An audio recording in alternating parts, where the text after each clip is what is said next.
So I've sanded and polished up the fretboard. I also opened up all the fret slots. This is Rich Light, which is my first time using it.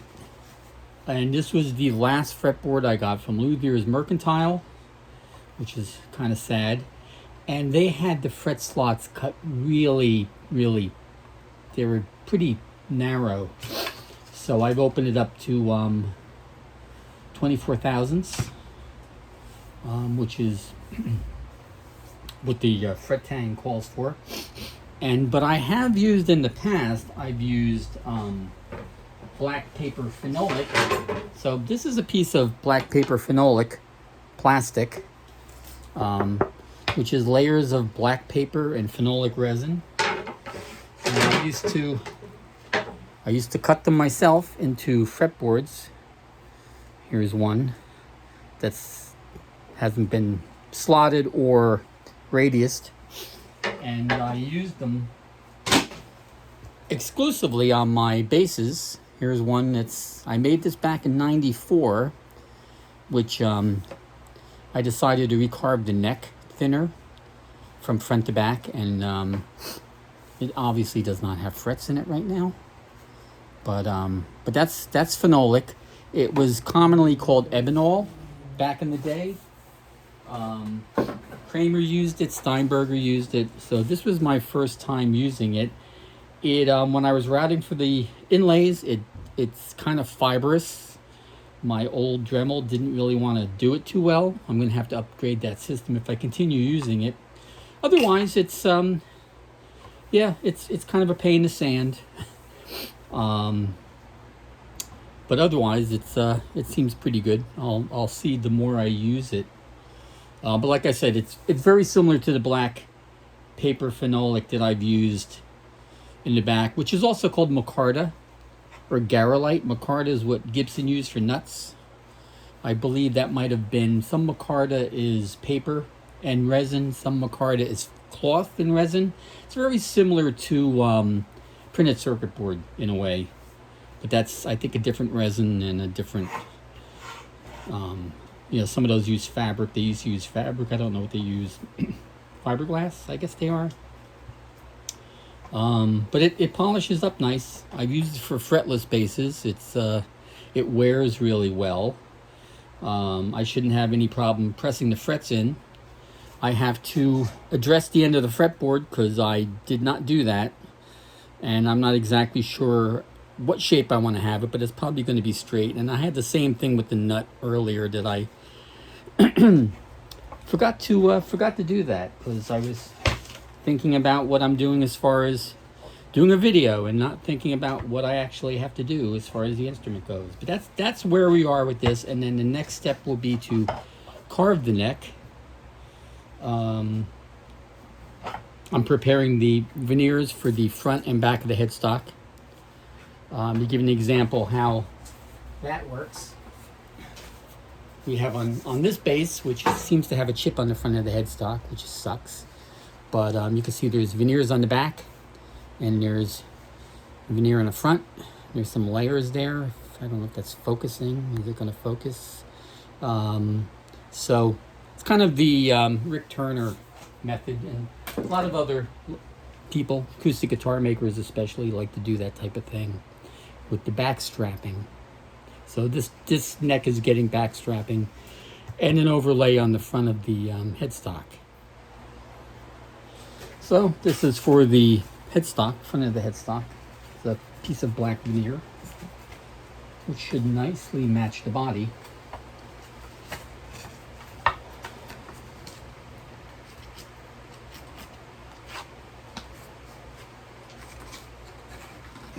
Idea what the outline's going to be, and I'm going to need to open up for the truss rod.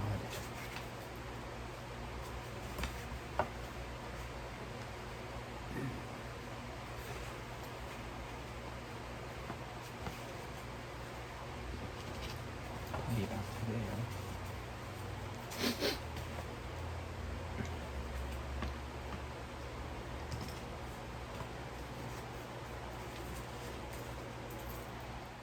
Off camera, I put this on a router table and I made a little slot in there, which is gonna fit over the, I'm terrible at aiming this stuff while I'm trying to look through the viewfinder. It's gonna fit on there, and that's gonna be the veneer for the front of the headstock.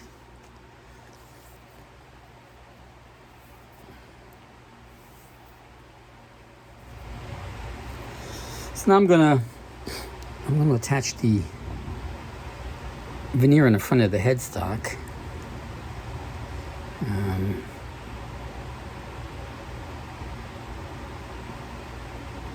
Because why not? I don't necessarily have an order of the way I do things, but this is how I'm doing it today. And look, I'm using my fingers, which is not what I normally do.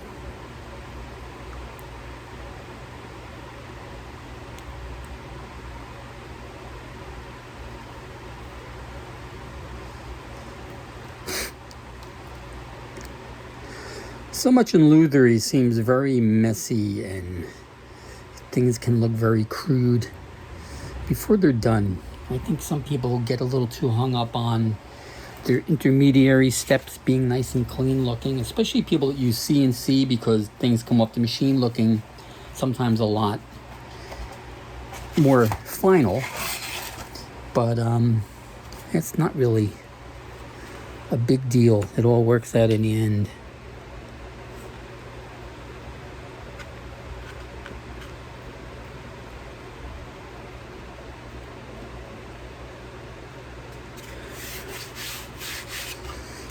I'm using a piece of, like, in case you're wondering what this is for, it's styrofoam is sometimes good if you don't have a flat surface. I use that a lot when I'm doing like a volute and you want the veneers to conform to the volute. And that works, and this is sliding around. It's a good thing I used the plastic on the top so I can see.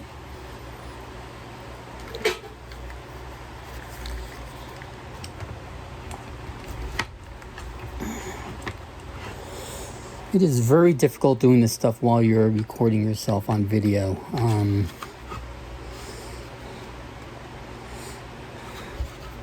You know, it's real easy to watch people doing this and thinking, oh, that's really easy. But no, the camera really gets in the way. It just really does.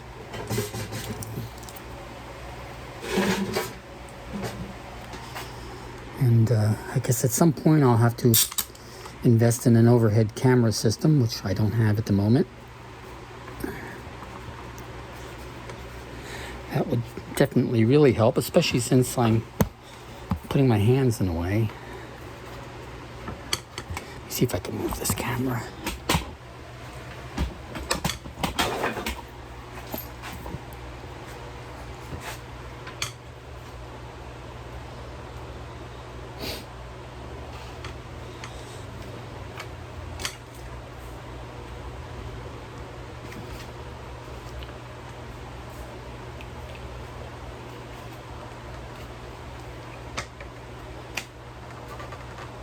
Things have slid a little bit, so I'm going to try to see if I can move this a little.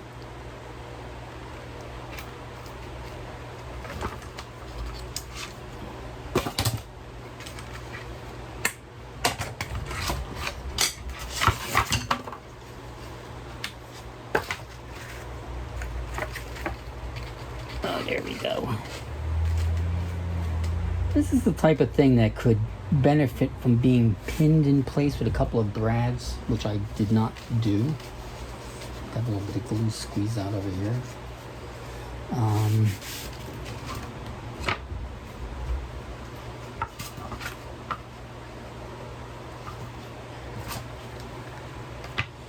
And that type of thinking, you can have registration pins going in where the tuner holes would be. I do not have my tuner holes filled or marked yet, so that's one reason I didn't do that.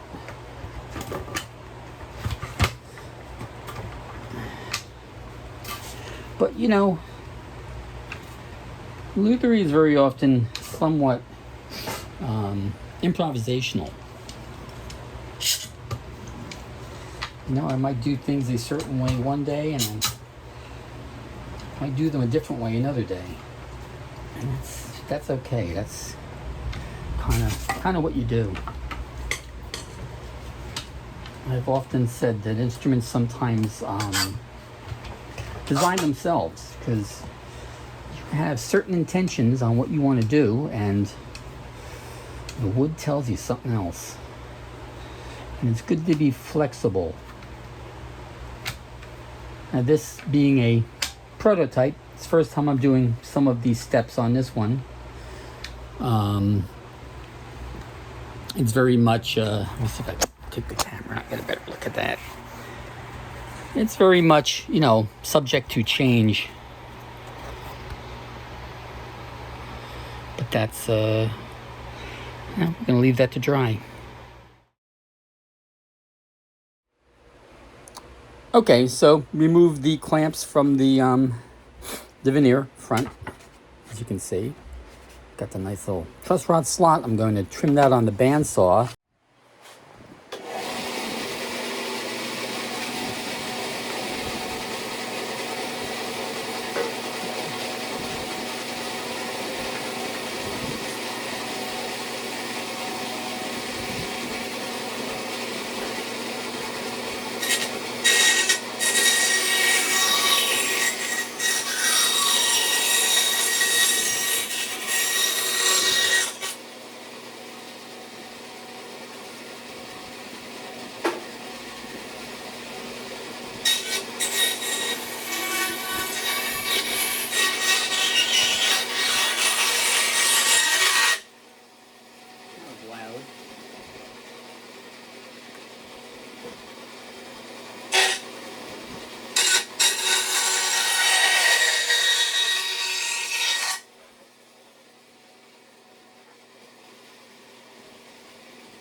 So here's a clamping claw using a piece of styrofoam to bend the veneer on a little curve right here. The styrofoam is very stiff, and it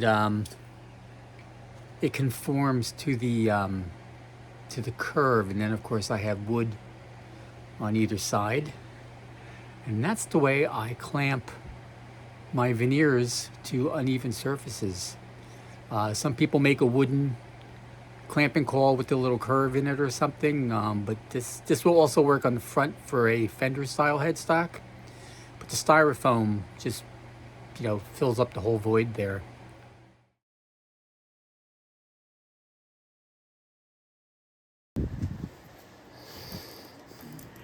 This is my original Stumac fret bender that I bought way back in the 80s when they first came out. It's made out of a heavy piece of steel, unlike the new ones, which are aluminum.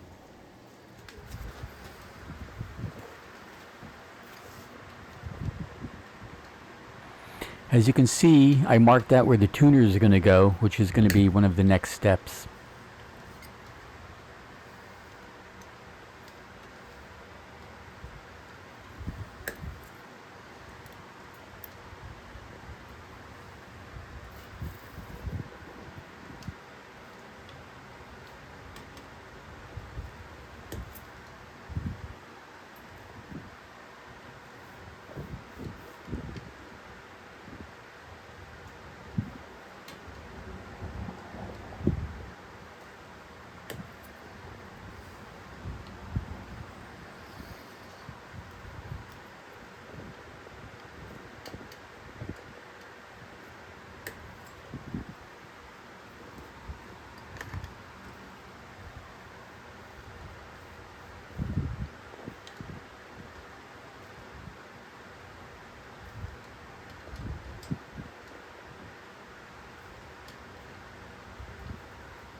Yes, I'm counting because I lose my place.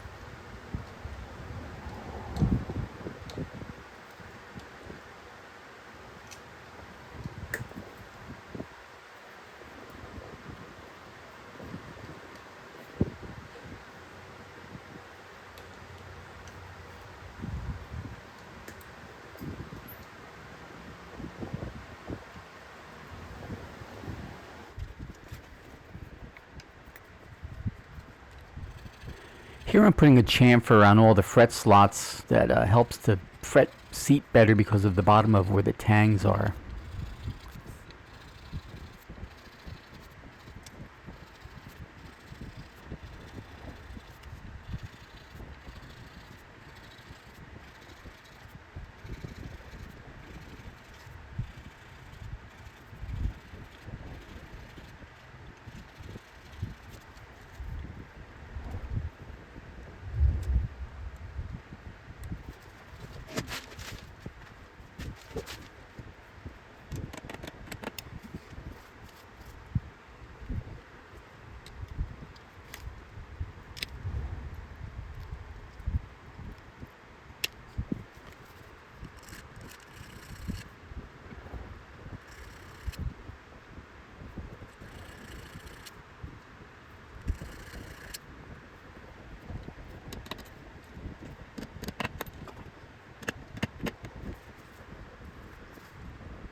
I'm undercutting the fret tang and then filing the bottom of the crown to get the little nub off so they sit nice and flush with the fretboard.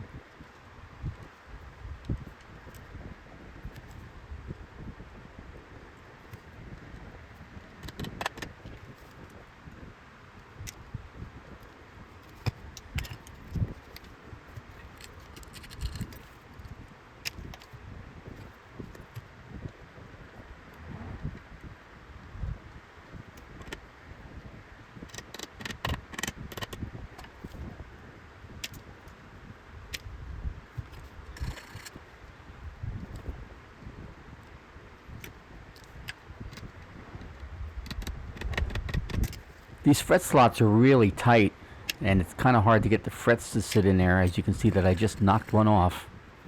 We're going to come back to revisit that in a little bit.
So after doing an uneventful refret on an MTD base with my fret press on the table, I decided to build myself a fret press station, which would make things a lot easier.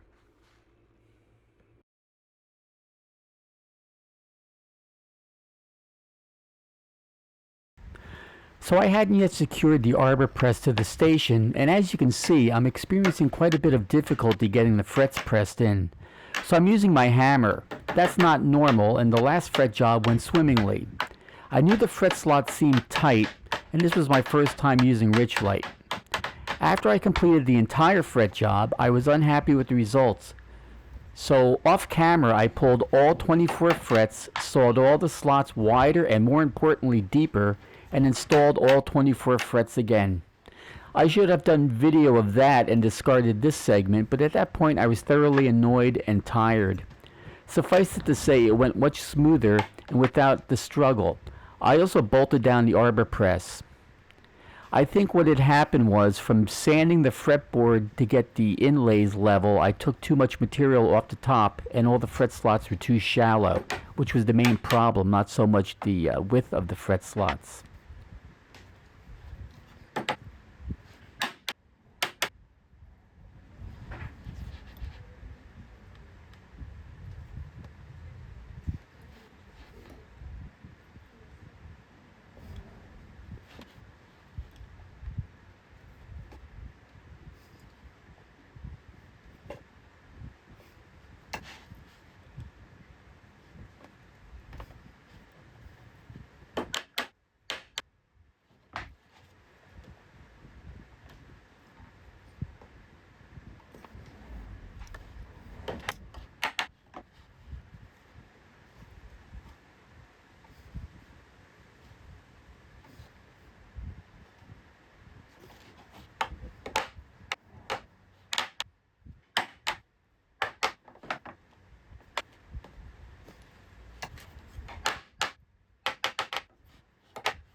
So, it's time to route for the neck pocket, and this is a setup.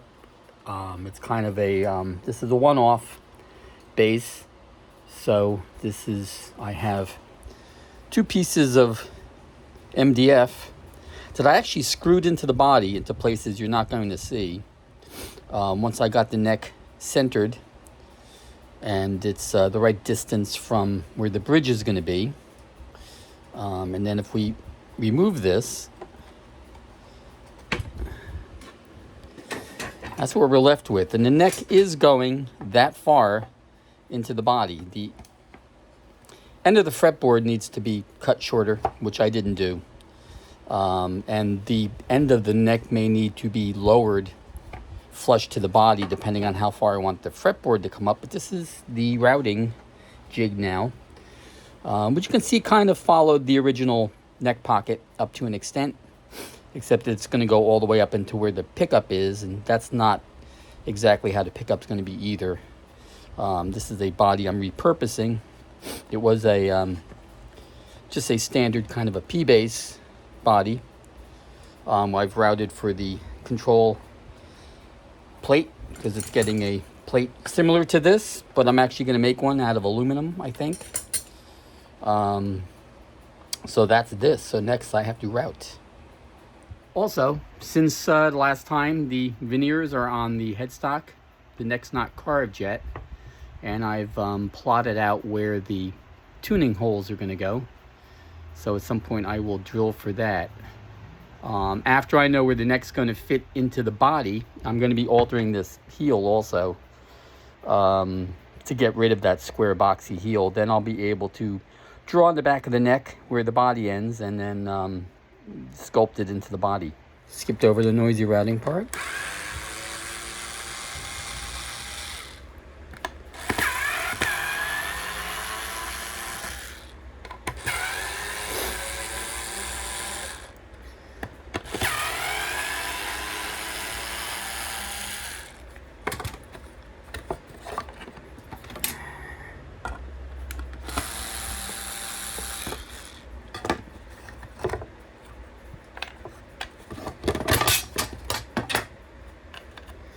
And there we go.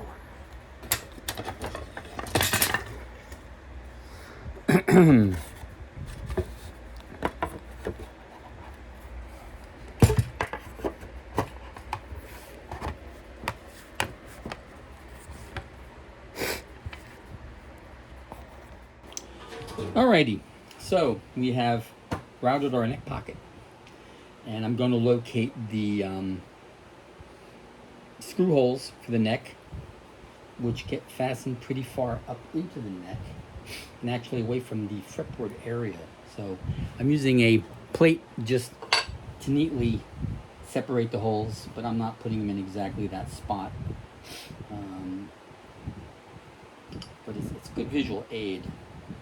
So I have a transfer punch.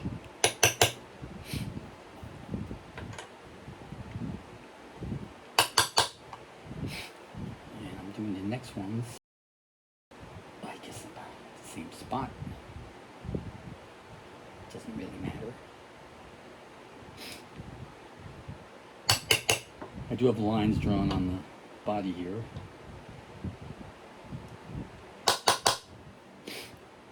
We've got our 4 holes to drill.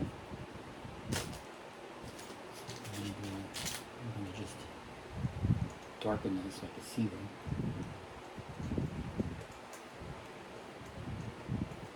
There's a lot of holes in there. Off to the drill press we go. I'm going to drill 4 3/16 holes all the way through the body.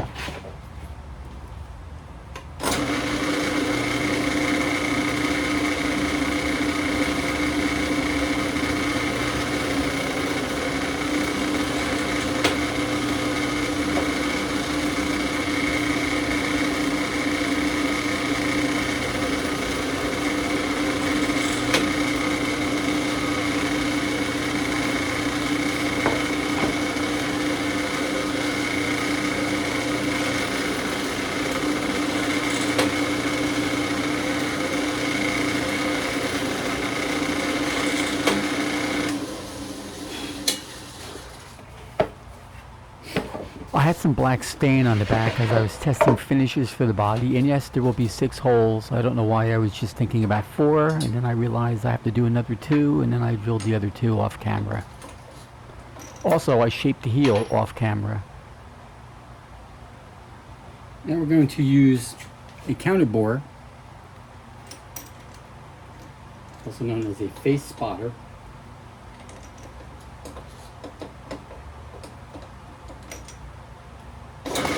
This very old drill press has a bit of run out. I have to take it apart, see if I can tighten it up.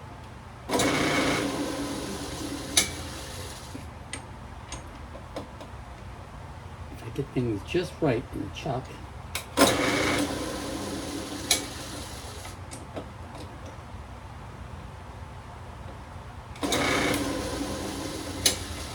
that's close enough.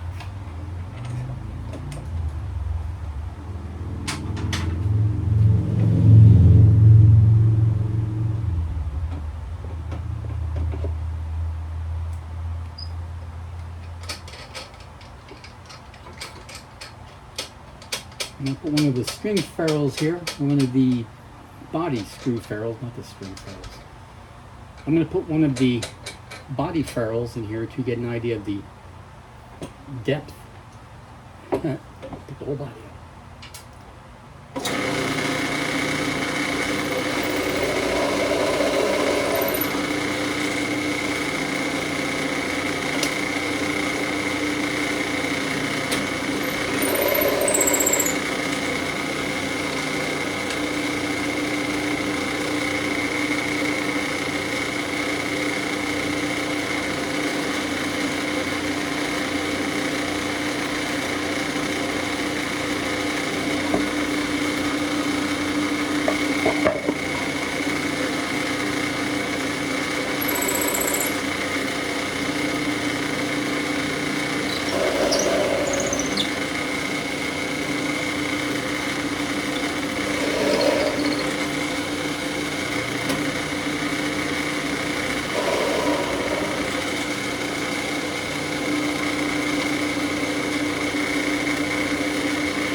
Now they're all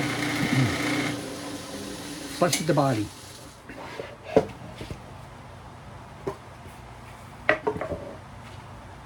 I did make 6 holes. Originally I had 4, but I had planned on doing 6, and there's the 6 different holes. Not spaced evenly, but that's okay. Now I have the neck clamped on, and I'm checking. I have 17 inches from the 12th fret to right where our 34 inches, which gives me a little bit of room for saddles to move back. So now I'm going to make transfer punch holes through the body into the neck heel. The correct way of finding it is a lot of people use a drill bit.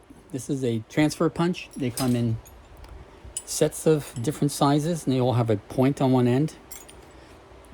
So this is a 3/16 of an inch hole, and here's a 3/16 transfer punch, which fits in there snugly, and we give it a whap.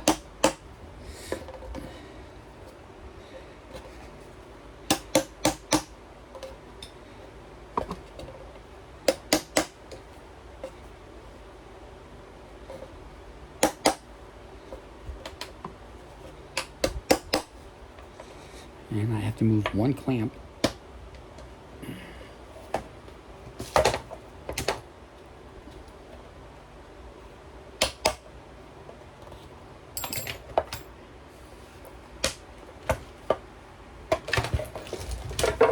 There's our holes for drilling. The original plan was to drill 3/16 holes through the body into the neck heel, and then use another countersink or counter bore to make the holes for the threaded inserts. But I think I have an adequate hole from the transfer punches, and I'll just use the drill bit that it comes with, the brad point. I'm going to try to balance it on this radius block just so it doesn't rock around, because it is radiused. And I'm not going to full depth because I want a flat bottom hole. I don't want that spur.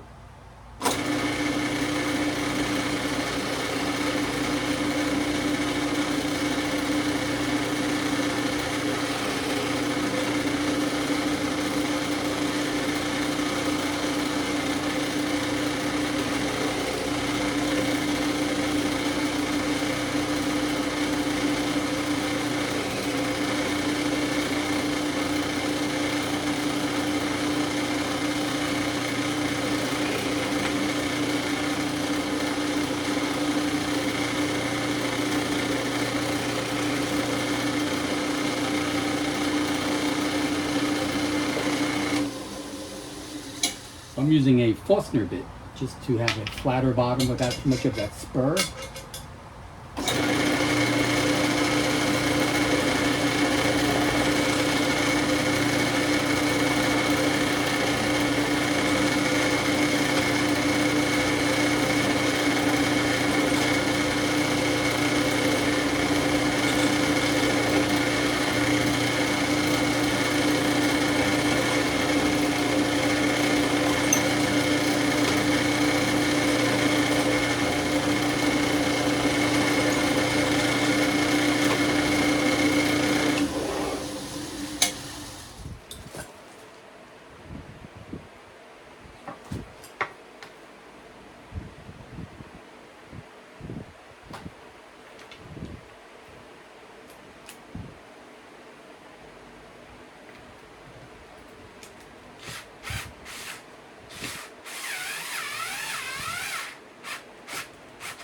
The 1032 brad point drill was not large enough to allow the inserts to thread into the hard maple easily, so I re-drilled the holes with a larger drill.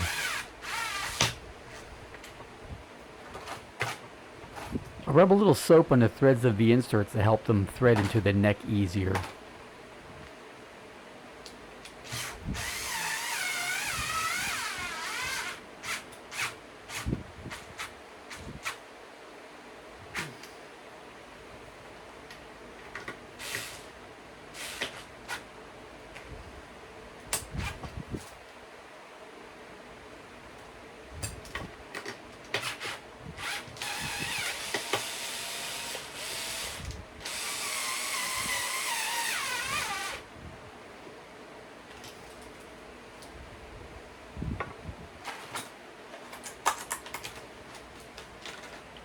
A bit of fuss.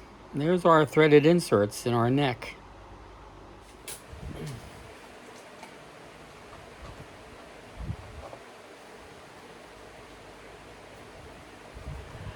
My screwdriver needed recharging, so here I am, screwing him in like a caveman.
Squeakity squeak.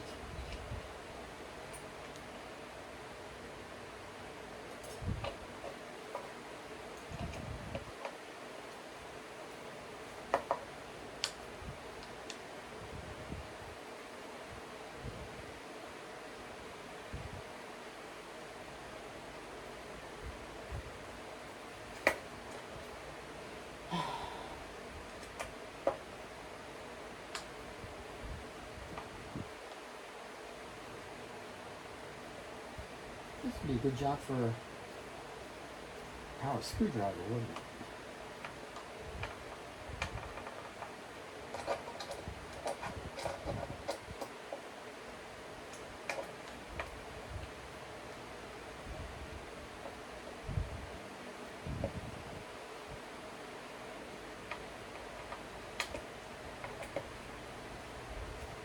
Why did I use hex head bolts instead of Phillips head? Shut up, that's why.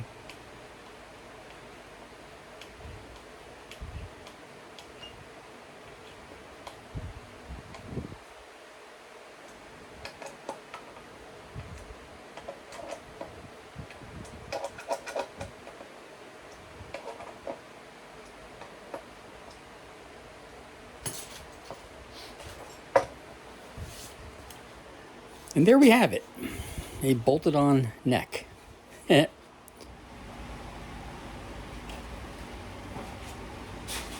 So, being that the fretboard continues so far into the body, I decided to alter cutaways a little, which wasn't the original plan, but it seems to make sense. Let's see if I can navigate it on this bandsaw without running out of room. I do now have a mobile base on the bandsaw.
Alright, now to, oops, I have to sand it up a little.